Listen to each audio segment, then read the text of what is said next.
भारत में सिलेंडर की वास्तविक स्थिति को समझने के लिए हमें सबसे पहले ये देखना होगा कि देश में घरेलू गैस की व्यवस्था कैसे काम करती है और लोगों के जीवन में इसका क्या महत्व है।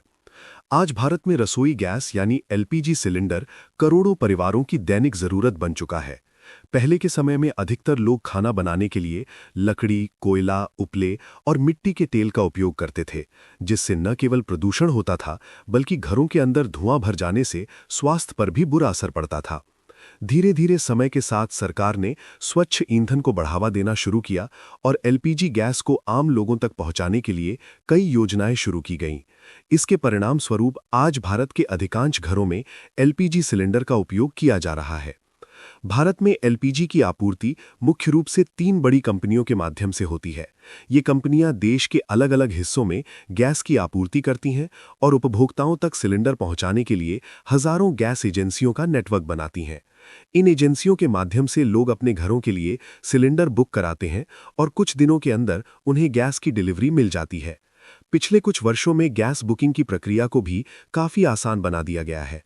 अब लोग मोबाइल फोन, मोबाइल ऐप या ऑनलाइन वेबसाइट के माध्यम से भी सिलेंडर बुक कर सकते हैं। इससे उपभोक्ताओं को सुविधा मिली है और गैस वितरण व्यवस्था अधिक व्यवस्थित हुई है। भारत में सिलेंडर की वास्तविक स्थिति को समझने के लिए ये भी देखना जरूरी है कि गैस की कीमतों में समय समय पर होने वाले बदलाव का लोगों पर क्या असर पड़ता है। एलपीजी गैस की कीमतें अंतर्राष्ट्रीय बाजार में कच्चे तेल और गैस की कीमतों पर काफी हद तक निर्भर करती हैं। जब वैश्विक बाजार में ऊर्जा की कीमतें बढ़ती हैं, तो भारत में भी एलपीजी सिलेंडर के दाम बढ़ जाते हैं। इससे आम परिवारों के बजट पर प्रभाव पड़ता है, खासकर उन परिवारों पर जिनकी आय सीमित होती है। कई बार ऐसा देखा गया है कि जब सिलेंडर की कीमतें बहुत ज्यादा बढ़ जाती हैं, तो कुछ गरीब परिवार गैस का उपयोग कम कर देते हैं या फिर दोबारा लकड़ी या अन्य पारंपरिक ईंधनों की ओर लौटने लगते हैं। सरकार ने इस समस्या को समझते हुए समय समय पर सब्सिडी की व्यवस्था की है। सब्सिडी का मतलब यह है कि सरकार गैस की कीमत का एक हिस्सा खुद वहन करती है ताकि उपभोक्ताओं को सिलेंडर कम कीमत पर मिल सके। पहले के समय में सब्सिडी सीधे सिलेंडर की कीमत में ही शामिल होती थी, लेकिन बाद में सरकार ने प्रत्यक्ष लाभ अंतरण प्रणाली लागू की, जिसके तहत उपभोक्ता को पूरा पैसा देकर सिलेंडर खरीदना होता है और बाद में सब्सिडी की राशि सीधे उसके बैंक खाते में भेज दी जाती है। इस व्यवस्था से पारदर्शिता बढ़ी और ये सुनिश्चित किया गया कि सब्सिडी वास्तव में जरूरतमंद लोगों तक पहुंचे। भारत में सिलेंडर की वास्तविक स्थिति का एक महत्वपूर्ण पहलू ग्रामीण क्षेत्रों से भी जुड़ा हुआ है। शहरों की तुलना में गांवों में पहले एलपीजी का उपयोग बहुत कम था, क्योंकि वहां गैस एजेंसियां कम थीं और लोगों की आर्थिक स्थिति भी कमजोर थी। इस स्थिति को बदलने के लिए सरकार ने कई योजनाएं शुरू की, जिनका उद्देश्य गरीब परिवारों को मुफ्त या सस्ती दर पर गैस कनेक्शन उपलब्ध कराना था। इन योजनाओं के माध्यम से लाखों ग्रामीण परिवारों को पहली बार एलपीजी कनेक्शन मिला और उनकी रसोई धुएं से मुक्त हुई। इससे महिलाओं के स्वास्थ्य पर सकारात्मक प्रभाव पड़ा और उन्हें लकड़ी इकट्ठा करने जैसे कठिन कामों से भी राहत मिली। हालांकि गैस कनेक्शन मिलने के बाद भी कई चुनौतियां बनी रहती हैं। सबसे बड़ी चुनौती सिलेंडर की कीमत और उसकी नियमित उपलब्धता की होती है। कई ग्रामीण परिवारों के लिए एक बार में पूरा सिलेंडर खरीदना आर्थिक रूप से कठिन होता है। इसके अलावा दूर दराज के इलाकों में गैस की डिलीवरी में भी कभी-कभी देरी हो जाती है। इन समस्याओं के कारण कुछ लोग गैस का उपयोग सीमित मात्रा में करते हैं और जरूरत पड़ने पर अन्य ईंधनों का सहारा लेते हैं। भारत में सिलेंडर की आपूर्ति व्यवस्था बहुत बड़े स्तर पर काम करती है। देश में लाखों सिलेंडर हर दिन भरकर अलग-अलग राज्यों और शहरों में भेजे जाते हैं। इसके लिए बड़े-बड़े गैस बॉटलिंग प्लांट बनाए गए हैं, जहां गैस को सिलेंडरों में भरा जाता है और फिर ट्रकों के माध्यम से गैस एजेंसियों तक पहुंचाया जाता है। वहां से डिलीवरी कर्मचारी सिलेंडर को उपभोक्ताओं के घर तक पहुंचाते हैं। इस पूरी प्रक्रिया में सुरक्षा का विशेष ध्यान रखा जाता है, क्योंकि गैस एक ज्वलनशील पदार्थ है और थोड़ी सी लापरवाही भी दुर्घटना का कारण बन सकती है। सुरक्षा के दृष्टिकोण से भी सिलेंडर की स्थिति पर लगातार निगरानी रखी जाती है। समय समय पर पुराने सिलेंडरों की जांच की जाती है और जो सिलेंडर उपयोग के योग्य नहीं रहते, उन्हें बदल दिया जाता है। उपभोक्ताओं को भी ये सलाह दी जाती है कि वे सिलेंडर का उपयोग करते समय सावधानी बरतें, गैस लीकेज होने पर तुरंत एजेंसी को सूचना दें और रसोई में पर्याप्त वेंटिलेशन बनाए रखें। भारत में सिलेंडर की वास्तविक स्थिति को प्रभावित करने वाला एक और महत्वपूर्ण पहलू अंतर्राष्ट्रीय ऊर्जा बाजार है। भारत अपनी ऊर्जा जरूरतों का एक बड़ा हिस्सा आयात करता है। इसलिए यदि वैश्विक स्तर पर गैस या तेल की कीमतों में अचानक वृद्धि हो जाती है या किसी क्षेत्र में आपूर्ति बाधित हो जाती है, तो उसका प्रभाव भारत के बाजार पर भी पड़ता है। ऐसे समय में सरकार को कीमतों को नियंत्रित करने और आपूर्ति को बनाए रखने के लिए विशेष कदम उठाने पड़ते हैं। पिछले कुछ वर्षों में सरकार और ऊर्जा कंपनियों ने गैस वितरण प्रणाली को अधिक आधुनिक बनाने की दिशा में भी कई प्रयास किए हैं। डिजिटल तकनीक का उपयोग बढ़ाया गया है, जिससे उपभोक्ता अपने गैस कनेक्शन की जानकारी, बुकिंग की स्थिति और सब्सिडी की राशि को आसानी से ऑनलाइन देख सकते हैं। इससे पारदर्शिता बढ़ी है और उपभोक्ताओं को बेहतर सेवा मिल रही है। इसके साथ साथ भारत में पाइप्ड नेचुरल गैस यानी पीएनजी की व्यवस्था भी धीरे धीरे बढ़ रही है। पीएनजी के माध्यम से गैस सीधे पाइपलाइन के द्वारा घरों तक पहुंचाई जाती है और इसमें सिलेंडर बदलने की आवश्यकता नहीं होती। हालांकि ये सुविधा अभी मुख्य रूप से बड़े शहरों तक ही सीमित है, लेकिन भविष्य में इसे अधिक क्षेत्रों तक विस्तार देने की योजना है। यदि पीएनजी का नेटवर्क व्यापक रूप से विकसित हो जाता है, तो सिलेंडर पर निर्भरता कुछ हद तक कम हो सकती है। फिर भी वर्तमान समय में सिलेंडर एलपीजी भारत की रसोई का सबसे महत्वपूर्ण हिस्सा बना हुआ है। ये न केवल खाना बनाने का एक स्वच्छ और सुविधाजनक साधन है, बल्कि ये देश के ऊर्जा ढांचे का भी एक महत्वपूर्ण तत्व है।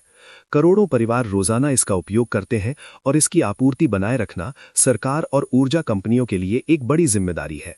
अंततः ये कहा जा सकता है कि भारत में सिलेंडर की स्थिति कई सकारात्मक बदलावों के साथ आगे बढ़ रही है, लेकिन इसके साथ कुछ चुनौतियां भी मौजूद हैं। कीमतों का उतार चढ़ाव, ग्रामीण क्षेत्रों में आपूर्ति की समस्या और आर्थिक रूप से कमजोर परिवारों के लिए सिलेंडर की लागत जैसे मुद्दे अभी भी महत्वपूर्ण हैं। भविष्य में यदि ऊर्जा के वैकल्पिक स्रोतों का विकास होता है, गैस वितरण प्रणाली और अधिक मजबूत बनती है और गरीब परिवारों को आर्थिक सहायता मिलती रहती है, तो ये संभव है कि भारत में हर घर को स्वच्छ और सुरक्षित ऊर्जा उपलब्ध हो सके। यही दिशा भारत की ऊर्जा नीति का प्रमुख लक्ष्य भी है और इसी के माध्यम से देश के करोड़ों लोगों के जीवन स्तर में सुधार लाया जा सकता है। भारत में सिलेंडर की वास्तविक स्थिति को समझने के लिए हमें सबसे पहले ये देखना होगा कि देश में घरेलू गैस की व्यवस्था कैसे काम करती है और लोगों के जीवन में इसका क्या महत्व है। आज भारत में रसोई गैस यानी एलपीजी सिलेंडर करोड़ों परिवारों की दैनिक जरूरत बन चुका है। पहले के समय में अधिकतर लोग खाना बनाने के लिए लकड़ी, कोयला, उपले और मिट्टी के तेल का उपयोग करते थे, जिससे न केवल प्रदूषण होता था, बल्कि घरों के अंदर धुआं भर जाने से स्वास्थ्य पर भी बुरा असर पड़ता था। धीरे धीरे समय के साथ सरकार ने स्वच्छ ईंधन को बढ़ावा देना शुरू किया और एलपीजी गैस को आम लोगों तक पहुंचाने के लिए कई योजनाएं शुरू की गईं। इसके परिणाम स्वरूप आज भारत के अधिकांश घरों में एलपीजी सिलेंडर का उपयोग किया जा रहा है। भारत में एलपीजी की आपूर्ति मुख्य रूप से 3 बड़ी कंपनियों के माध्यम से होती है। ये कंपनियां देश के अलग अलग हिस्सों में गैस की आपूर्ति करती हैं और उपभोक्ताओं तक सिलेंडर पहुंचाने के लिए हजारों गैस एजेंसियों का नेटवर्क बनाती हैं।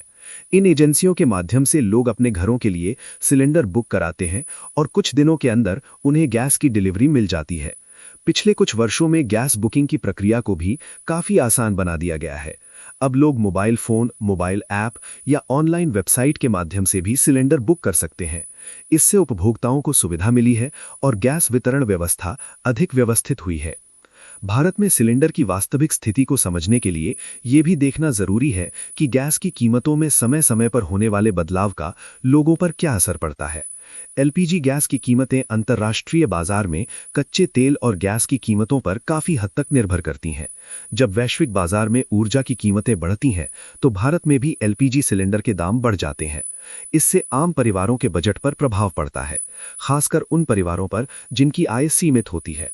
कई बार ऐसा देखा गया है कि जब सिलेंडर की कीमतें बहुत ज्यादा बढ़ जाती हैं, तो कुछ गरीब परिवार गैस का उपयोग कम कर देते हैं या फिर दोबारा लकड़ी या अन्य पारंपरिक ईंधनों की ओर लौटने लगते हैं। सरकार ने इस समस्या को समझते हुए समय समय पर सब्सिडी की व्यवस्था की है। सब्सिडी का मतलब यह है कि सरकार गैस की कीमत का एक हिस्सा खुद वहन करती है, ताकि उपभोक्ताओं को सिलेंडर कम कीमत पर मिल सके। पहले के समय में सब्सिडी सीधे सिलेंडर की कीमत में ही शामिल होती थी, लेकिन बाद में सरकार ने प्रत्यक्ष लाभ अंतरण प्रणाली लागू की, जिसके तहत उपभोक्ता को पूरा पैसा देकर सिलेंडर खरीदना होता है और बाद में सब्सिडी की राशि सीधे उसके बैंक खाते में भेज दी जाती है। इस व्यवस्था से पारदर्शिता बढ़ी और ये सुनिश्चित किया गया कि सब्सिडी वास्तव में जरूरतमंद लोगों तक पहुंचे। भारत में सिलेंडर की वास्तविक स्थिति का एक महत्वपूर्ण पहलू ग्रामीण क्षेत्रों से भी जुड़ा हुआ है। शहरों की तुलना में गांवों में पहले एलपीजी का उपयोग बहुत कम था, क्योंकि वहां गैस एजेंसियां कम थीं और लोगों की आर्थिक स्थिति भी कमजोर थी। इस स्थिति को बदलने के लिए सरकार ने कई योजनाएं शुरू की, जिनका उद्देश्य गरीब परिवारों को मुफ्त या सस्ती दर पर गैस कनेक्शन उपलब्ध कराना था। इन योजनाओं के माध्यम से लाखों ग्रामीण परिवारों को पहली बार एलपीजी कनेक्शन मिला और उनकी रसोई धुएं से मुक्त हुई। इससे महिलाओं के स्वास्थ्य पर सकारात्मक प्रभाव पड़ा और उन्हें लकड़ी इकट्ठा करने जैसे कठिन कामों से भी राहत मिली। हालांकि गैस कनेक्शन मिलने के बाद भी कई चुनौतियां बनी रहती हैं। सबसे बड़ी चुनौती सिलेंडर की कीमत और उसकी नियमित उपलब्धता की होती है। कई ग्रामीण परिवारों के लिए एक बार में पूरा सिलेंडर खरीदना आर्थिक रूप से कठिन होता है। इसके अलावा दूर दराज के इलाकों में गैस की डिलीवरी में भी कभी-कभी देरी हो जाती है। इन समस्याओं के कारण कुछ लोग गैस का उपयोग सीमित मात्रा में करते हैं और जरूरत पड़ने पर अन्य ईंधनों का सहारा लेते हैं। भारत में सिलेंडर की आपूर्ति व्यवस्था बहुत बड़े स्तर पर काम करती है। देश में लाखों सिलेंडर हर दिन भरकर अलग-अलग राज्यों और शहरों में भेजे जाते हैं। इसके लिए बड़े-बड़े गैस बॉटलिंग